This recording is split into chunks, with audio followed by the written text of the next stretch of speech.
Hello, I'm going to be talking to you about Rakugo sit-down theater. And just to begin, I'm going to give you a bit of context behind Rakugo.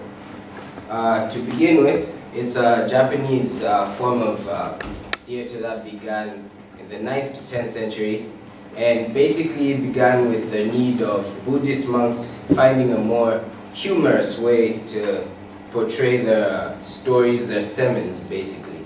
And basically they needed to be humorous because some sermons after a while begin to get boring, people get lost into the story. At the end of it all, they don't even know what that story is about. So it was a form of grabbing the people's attention. Rakugo literally means fallen word in Japanese, and the fallen word is one of the conventions which I'm going to explore, which is the ochi, which is at some point of the narrator telling a story.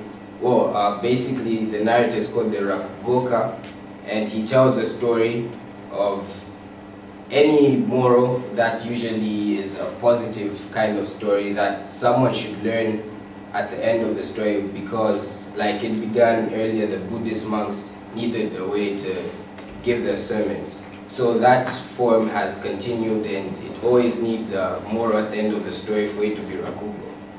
So the Rakugoka sits on a tengui, and this is the sensu, which is a fan. And the sensu is basically, apart from the ochi, which is the voice of the fallen word which Rakugo comes from, the sensu usually would be given as a way to differentiate if it's a female character. Sadly, I couldn't have like a proper Japanese fan, so I had to improvise and make my own fan. So the tengui, the mat for which the Rakugoka actually sits on and tells a story, and yeah, those are the conventions. Formerly, it was known as Karukuchi, and during its inception, sadly, there are not many known contributors known, because it's a very old story, and lots of monks came together to, it's a very old traditional form from the 9th and 10th century. So lots of monks, Buddhist monks at the time, came in together and wrote a collection of stories called the Uji Shantori Tonogatara, Tonotogari or something. Yeah, Uji Tonogatara. Yes. So as I mentioned, the narrator has to tell the stories, and to give a bit of political and social context, Rakugo during the 9th and 10th century developed during a time when Japan had an increase in economic and social development, and so there were lots of merchants coming into the area. There was an increase in income, and thus many citizens had more money and more need for leisure activities. And so that created more of a need as well for Rakugo itself to explode in the Japanese society and become more become more citizen orientated. But before, it was more of a way of entertaining the shoguns and the aristocrats of Japanese society. So after a while, during the 9th and 10th century, it became a people's art. And context around the world, this was around the end of the Dark Ages, which was around the time when the Roman Empire began to decline, which thus resulted in lots of mainland Europe being socially, politically, and agriculturally underdeveloped, making it very hard for people to live. But in contrast, in Japan and lots of Asia, there was a boom in the economy, the social aspects, and just the everyday, day-to-day life, whereas Europeans at the time were even having trouble finding food to eat, and Japan and other Asian countries were having a boom. During this time, this was again the Viking Age, and Beowulf, the story, the novel was written around this same 9th, 10th century. So, on my performance convention, I'm going to look at the Ochi, which is the main voice convention of the Rakugo, and like I mentioned earlier, it is the reduction of the intonation in your voice and the tone as you tell the story. So the narrator would go around, tell the story, and would have a drop in the narrative itself, which I'll demonstrate later, and would use a sensu, the fan, and a mat, and just to be able, and basically the mat is there to be able, is there for the audience to be able to tell the difference between the narrator and the characters. Because if I'm sitting here telling you a story, you'll be able to tell, okay, this is the narrator, but if I stand and reenact what the other parts and speak the other parts, it's easier for you to tell, okay, that's the narrator, that's the character, that's the narrator, that's the character, and there's a constant switch back and forth, back and forth. But basically, I looked more at the Ochi because the Rakugo itself means fallen word, so I needed to look at the voice convention aspect, which I felt was more effective, and these are more of the props. So I explored the voice aspect because it is more aligned with the Rakugo itself, and I felt it was the easiest way to show a deeper understanding, because art has many aspects, but the actual portrayal of the art is somewhat the most important thing, because you cannot get the moral of the story without the voice. But you can get the moral of the story without any of the mats or the fans.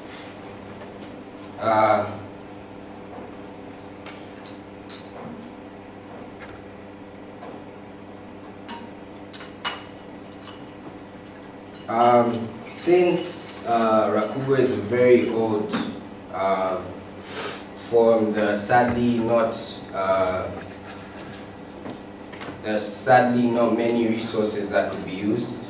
The only sorts of resources I used were actual performance videos of actual Rakugoka giving performances, but other than that, there are no tutorials, basically because Japan as a society itself is very centered on apprenticeship and discipline, so one simply sitting and giving a tutorial on a video would be somewhat futile, because many Japanese disciplines need like 10-20 years of practice and an apprenticeship, so it's quite futile for a Japanese person to sit and give like a crash course tutorial on few things you need to do and few things you need to remember. So I thus looked at breathing exercises and vocal exercises that might not be as related to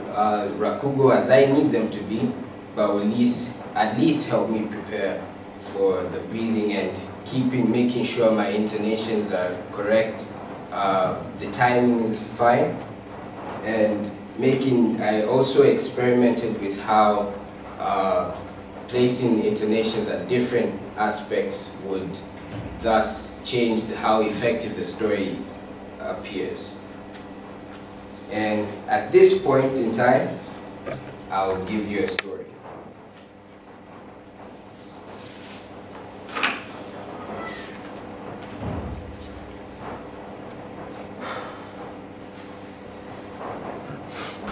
Hello. Today, I'll give you a story about an old village, an African village. Once upon a time, there was this princess, and she came of age and needed to have a husband now. Her father was the king, and the sad thing was that there was no other royal family or anyone that was deemed worthy to take the princess' hand in marriage. Thus, the king came up with the idea of having boiling water to decide whether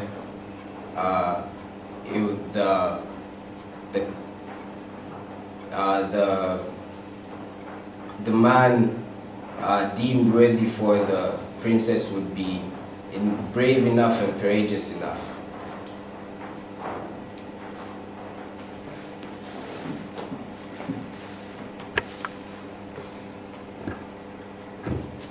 Chilufya, you need to get married. You are now old enough. Old enough. You are now, I need grandchildren.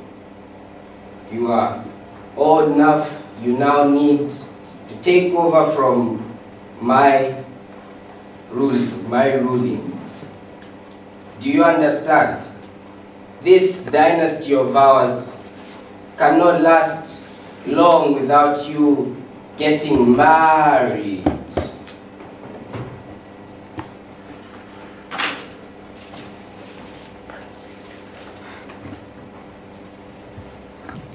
Yes, Father, I understand. I needed to. I will give you grandchildren. But the problem is, how will we be able to decide, how will you be able to pick who is the rightful husband for me?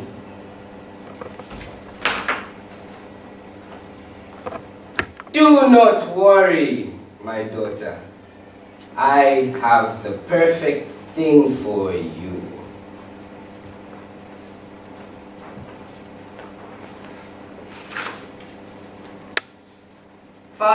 Father, how sure are you?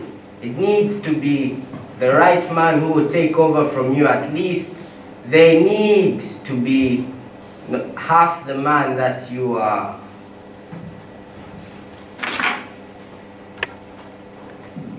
I know this, my daughter. I know this. They need courage. They need all the things that they need courage. They should be able to take my kingdom with an iron fist, to fight any other invaders, anyone who tries to dethrone them. They will have this with the test that I shall give them.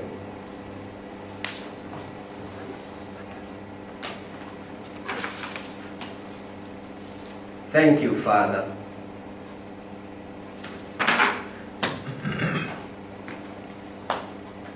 Okay, so that was a basic rundown of the Ochi.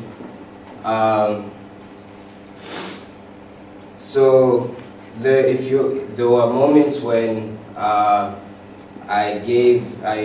were intonations in my voice that were reduced, and I played with the tone, and just to try to give more emphasis on certain points of it than other points, which is more of the Rakugo style.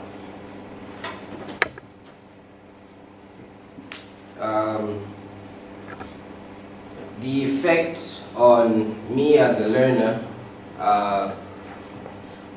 basically after taking this research, it has made me realize the interconnectivity of arts, because other forms like Bunraku, which is an Asian form, also it needs a narrator, and the narrator also plays with the voice, speaking fast at certain points, speaking slow at certain points, and just overall trying to make the story as interesting and as effective as possible.